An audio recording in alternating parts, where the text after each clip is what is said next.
মেয়েদের জন্য আলাদা কয়েকটা আমরা পলিটেকনিক এখন আছে কয়টা, 4টা, আরও 4টা আমরা করছি মেয়েদের জন্য। আর এর বাহিরে আমাদের প্রত্যেকটা জেলায় একটা করে সরকারি পলিটেকনিক আমরা করতে চাই। বেসরকারি ক্ষেত্রে যেমন জামানের এই প্রতিষ্ঠানটাকে আমরা অনুমতি দিচ্ছি, পাস হয়ে গেছে, মিটিংয়ে এটা পাস হয়ে গেছে, সম্ভবত রেজলিউশন আমি সই করেছি। এখন এটা জাস্ট একটু ফর্মালিটিসের ব্যাপার। আশা করছি যে আপনি within a week or so আপনারা এটা পেয়ে যাবেন। অর্থাৎ মূল কথা হলো যে এবারে যে ভর্তিটা হবে সেই ভর্তিটাই জামান এখানে ভর্তি করতে পারবে। আমাদের প্রাইভেট পলিটেকনিকগুলোতে অনেক প্রবলেম আছে, আশা করি জামান সেই প্রবলেম থেকে মুক্ত থাকবে, কারণ তার সেই ক্যাপাসিটি আছে, তার ব্যক্তি ক্যাপাসিটি আছে, নেতৃত্বের ক্যাপাসিটি আছে, তার আর্থিক ক্যাপাসিটি আছে, তার এই যে আমরা দেখতেই পাচ্ছি ইনফ্রাস্ট্রাকচার আছে। কাজেই আমরা যে ধরনের সমস্যায় পড়ি বিভিন্ন জায়গায় প্রাইভেট পলিটেকনিকগুলো নিয়ে, এখানে সে প্রবলেম হবে না। কিন্তু আমাদের নানান জায়গায় প্রাইভেট পলিটেকনিকগুলোর কোয়ালিটি, আমরা যেখানে সরকারি পলিটেকনিকের কোয়ালিটি আন্তর্জাতিক মানে নিতে পারছি না, সেখানে প্রাইভেট পলিটেকনিকগুলো তো আমার জাতীয় স্ট্যান্ডার্ডই মেনটেন করতে পারছে না। কাজেই এগুলোকে আমাদের আসলে রিভাইজ করতে হবে। আমি মনে করি যে আমাদের প্রয়োজনে যারা পারছে না, পারবে না, একটা সময় নির্দিষ্ট সময় দিয়েও যদি তারা না পারে, তাহলে এগুলো বন্ধ করে দেওয়া উচিত। আর আমার পাশে বসে আপনাদের ঠাকুরগাঁওয়ের এডিসি বলছিলেন যে চায়নার সরকার তো একটু ডিক্টেটর টাইপের সরকার, কিন্তু তারা গত 30 বছর 40 বছরে কোথায় চলে গেছে। এডিসি বলছিলেন যে চায়নাতে 10 বছর ইউনিভার্সিটি বন্ধ রাখা চলেছিল। ইউনিভার্সিটি এডুকেশন, যেটা ওই যে বললাম বাংলায় অনার্স, পলিটিক্যাল সায়েন্সে অনার্স, কি সোশিওলজিতে অনার্স, এটা 10 বছরটা বন্ধ করে দিচ্ছে। বলে সব কোথায় পড়বে? টেকনিক্যালে পড়বে। সব ওই দেশের সব নাগরিক টেকনিক্যালে পড়বে, এবং তার ফল তারা এখন ভোগ করছে। আমি যদি ক্ষমতাসীন হইতাম, ক্ষমতা থাকতো, আমি সব এই জাতীয় বিশ্ববিদ্যালয় সবার আগে সব বন্ধ করে দিতাম। কারণ আমরা জানি যে একটু স্ট্যাটিস্টিক যদি দেই, পৃথিবীর সবচেয়ে বড় ইউনিভার্সিটি জাতীয় বিশ্ববিদ্যালয় বাংলাদেশের, in terms of student, number of student 40 লক্ষ স্টুডেন্ট পৃথিবীর কোনো বিশ্ববিদ্যালয় নাই। 40,000ও আছে কিনা কোনো বিশ্ববিদ্যালয় সন্দেহ আছে। তাহলে প্রতি বছর 8 থেকে 10 লাখ গ্রাজুয়েট এখান থেকে বের হয়।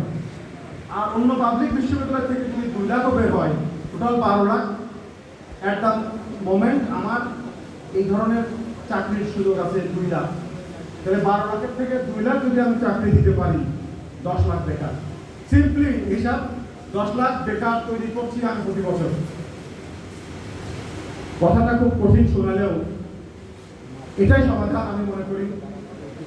তবে আসার কথা হলো এই যে আমি এইখানে সচিব হয়ে আসার আগে 3 মাস অতিরিক্ত সচিব ছিলাম মাধ্যমিক উচ্চ শিক্ষা বিভাগ, জাতীয় বিশ্ববিদ্যালয় তাদের আন্ডারে। সেখান থেকে আমি পার্শ্ব করা শুরু করছি যে জাতীয় বিশ্ববিদ্যালয়ের ছাত্রদের যে 4 বছরের কোর্স, সেই কোর্সের মধ্যে কিভাবে একটা টেকনোলজি শেখাই দেওয়া যায়, এটা চিন্তা ভাবনা চলছে। সরকারে যেরকম আমি বলছিলাম যে টেকনিক্যাল এডুকেশন আর মাদ্রাসা এডুকেশন, এটা হলো শিক্ষা মন্ত্রণালয়ের সব ছেলে, এখানে সরকারে যারা ছিলেন তারা শুনেছেন। তো এখন তো দেখছি সব ছেলের দিকে তারাও আসতেছে। জাতীয় বিশ্ববিদ্যালয় চিন্তা করছে কিভাবে কারিগরি একটা টেকনোলজি তাদেরকে শিখিয়ে দেওয়া যায় এই 4 বছরের মধ্যে, এটা নিয়ে কাজ চলছে। তার মানে আমাদের এটা এখন আন্ডারস্ট্যান্ডিং এ এসেছে যে আমাদের এদিকে যেতে হবে। আমরা টেকনিক্যাল স্কুল অ্যান্ড কলেজের ক্ষেত্রে যদি যাই, সেখানে আমরা সরকারিভাবে প্রতিটি উপজেলায় একটি করে সরকারি টেকনিক্যাল স্কুল অ্যান্ড কলেজ করছি।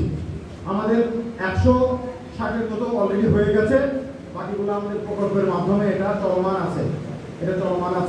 এটা হয়তো উইদিন 2-3-4 ইয়ার্স আমরা প্রতিটা উপজেলায় একটি করে সরকারি technical technical school and college কি, এখানে ক্লাস 6 থেকে নিয়ে 12 পর্যন্ত পড়বে তারা। 6, 7, 8 এটা সাধারণ সাবজেক্ট পড়বে, সাথে টুকিটাকি একটা যে কোনো টেকনোলজি বা সব টেকনোলজির একটু ছোট ছোট করে তারা পড়বে।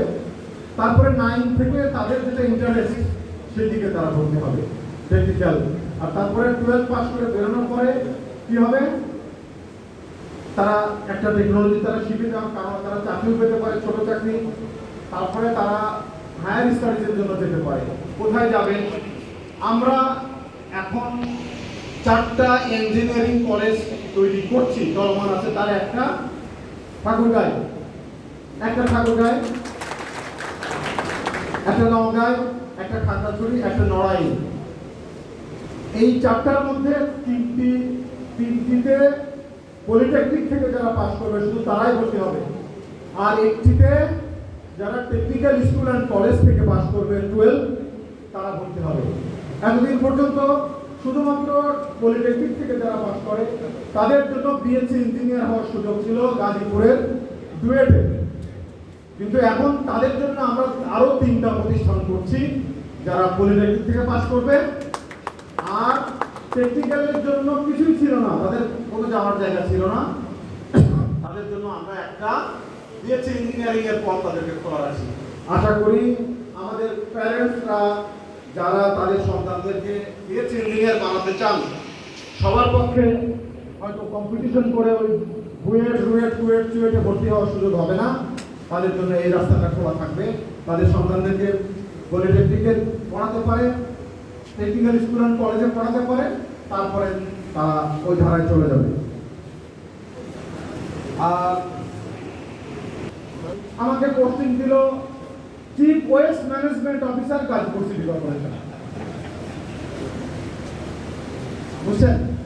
তারপরে সেখানে যে যদি সিটি কর্পোরেশনে যারা পুরানা কর্মকর্তা আছে তাদেরকে জিজ্ঞেস করেন, আমি প্রতিটা ওয়ার্ডে গেছি, মানুষকে কনভিন্স করেছি কিভাবে ওয়েস্ট ম্যানেজমেন্ট করা যায়। কঠিন, বাংলাদেশে খুবই কঠিন। আমরা দেশে থাকলে অসভ্য, বিদেশে গেলে আবার সভ্য হয়ে যায়। একটা উদাহরণ শুধু বলি একটু, কটা বলতো আমার সময় 45 শেষ করে দিই। ওকে, আমি একটা স্কুলে গিয়ে আমি বক্তৃতা করেছি যে বাচ্চারা তোমরা যেখানে সেখানে তোমাদের এই যে লজেন্স, চিপস, প্যাকেটগুলো এগুলো ফেলবা না, পলিথিন ফেলবা না। তারপর 3 মাস পরে আবার গেছি, একদম বাচ্চার মা এসে বলতেছে যে স্যার আমরা হঠাৎ একজন খেয়াল করলাম তার স্কুল ব্যাগ খুলে গেছে, ব্যাগ খুলে যাওয়ার মতো। কেন? তো সে হলো তার চিপসের প্যাকেট, এই প্যাকেট সেই প্যাকেট সব তার ব্যাগের মধ্যে রাখছে। কারণটা কি? কারণ তারপর রাখার জায়গা বানাই দিইনি আমরা, স্কুলেও না, বাসায় ওরা, রাস্তায় না। কোন জায়গায় সে ফেলবে? তার তো ওই বড় ছাড় বলে গেছে যে তার কোথাও ফেলা যাবে না, সে তার ব্যাগের মধ্যে জমা করেছে। আমরা এই পরিবেশ তৈরি করতে পারি নাই, আমরা এই সুযোগ দিতে পারি নাই। কিন্তু আমি বলছি যে আমি সেইখানে থেকেও আমি আমার মতো করে আমি কাজ, প্রতিটা বস্তিতে গেছি। আমি গাজীপুর সিটি কর্পোরেশনের মধ্যে বহু বস্তি আছে, সব জায়গায় আমি গেছি, তাদের সাথে কথা বলেছি। এরপরে সেখানেও আমাকে নিরাপদ মনে করা হলো না। ইলেকশন 2018 সালে ইলেকশনের সময় তারা ভাবলো যে মনে হয় আমি যদি গাজীপুর সিটি কর্পোরেশন থাকি তাহলে সব বিএনপি জিতে যাবে আর কি। এই জন্য আমাকে 13 মাসের মাথায় ভর্তি করলো একটা অফিস আছে ঢাকায়, আপনারা হয়তো অনেকে জানেন কি জানেন না, নদী রক্ষা কমিশন। ওনারা এখানে নরক বলতে পছন্দ করে, নদীতে রক্ষা কমিশন, নরক। এবং এটা হলো পানিশমেন্ট পোস্টিং আর কি, বেতন ছাড়া সেখানে আর কিছু পাওয়া যায় না। এবং তারা খুব মজা করে আমরা যখন যেতাম, আমাদের বন্ধুরা যারা এখন জেলে আছে তারা তখন খুব আনন্দ করতো, নরকে আছি, আমাদেরকে দেখে বলতো নরকে আছি। তো সেই নরকে ছিলাম এবং সারা বাংলাদেশের নদীগুলো ঘুরে দেখেছি কিভাবে পলিটিক্যাল লিডাররা, ব্যবসায়িক লিডাররা, ইন্ডাস্ট্রিয়াল লিডাররা নদীগুলোকে খেয়ে ফেলেছে এবং দূষিত করে ফেলেছে। প্রতিটা, আমি বাংলাদেশের অর্ধেক জেলা গেছি, সেখানে প্রতিটা জায়গায় আমরা কাজ করার চেষ্টা করেছি। আমি যেখানেই গেছি এই ধরনের কাজ করার চেষ্টা করেছি, কারণ এই দেশটা আমার আমি এই দেশকে ভালোবাসি, আমার সন্তান এই দেশে। আমি অস্ট্রেলিয়ায় পিএইচডি করেছিলাম, আমার সাথে যারা গেছে একজন ছাড়া কেউ ফেরে নাই, কেউ ফেরে নাই। আমার বউ বলেছিল যে আমি এখানে থেকে যাই, আমি বলেছিলাম যে দেখো আমি তো ওখানে গেলে পেনশন পাবো, বলে কত টাকা, বলে 1 কোটি টাকা পাবো, বলে এখানে তুমি 2 বছরে 1 কোটি টাকা ইনকাম করতে পারবা। তারপরেও চলে এসেছিলাম, কারণ আমি তখন বুঝি নাই যে আসলে সার্ভিসের অবস্থা যে এইভাবে পৌঁছে গেছে, আমি বুঝি নাই। যাই হোক, বুঝলেও হয়তো আসতাম, কারণ আমি বলেছি আমি দেশটাকে ভালোবাসি, দেশের জন্য দিবারত কাজ করছি। একটা কথা বলেই শেষ করতে চাই, সেটি হলো যে আমি যেরকম দেশকে ভালোবাসি, আপনারাও এখানে যারা আজকে এসেছেন আপনারা সবাই দেশকে ভালোবাসেন। কিন্তু আমি যে শহীদ প্রেসিডেন্ট জিয়াউর রহমানের কথা বলেছি, ভিশনারি লিডারের কথা বলেছি, তাকে কেন 3.5 বছরের মাসে বিদায় নিতে হলো? আপনারা কি মনে করেন? আমি জানি না। আমি যেটা মনে করি সেটি হলো এই যে মুসলিম সংখ্যাগরিষ্ঠ দেশ হিসেবে মাথা উঁচু করে দাঁড়াক, এটা অর্থনৈতিক উন্নতি করুক, উন্নয়ন করুক, একটা উন্নত মুসলিম কান্ট্রি হয়ে যাক, এটা যারা চায় নাই তারা তাকে হত্যা করেছে, তারা তাকে শহীদ করেছে। তারা কি বসে আছে? এখনো বসে নেই। আমি যদি সতর্ক না হই, সচেতন না হই, তাহলে আমাদের বাচ্চারা, আমাদের ছেলেরা, আমাদের মেয়েরা যে জীবন দিয়েছে, যে রক্ত দিয়েছে, সেটা বিশাল হয়ে যাবে। আমি শুধু আপনাদেরকে শেষ কথা সবখানেই আমি বলি, এখানেও বলছি যে আমাদের বাচ্চারা, আমাদের সন্তানেরা আমাদের সামনে একটা সুযোগ এনে দিয়েছে যে আমরা যেন এই দেশটাকে আবার রিবিল্ড করি। আমরা যেন আমাদের সন্তানদের জন্য তারা যেরকম বাংলাদেশ চায় সেরকম একটা বাংলাদেশ যেন আমরা তৈরি করে দিয়ে যাই, সেই সুযোগটা আমাদের সামনে তারা এনে দিয়েছে। আমি আপনারা যারা এখানে উপস্থিত আছেন, যে জায়গায় থাকুন না কেন, যার দায়িত্বটা যদি পালন করি আমরা, তাহলেই আসলে সব মিলে সমষ্টিগতভাবে আমরা উপরের দিকে উঠে যাব।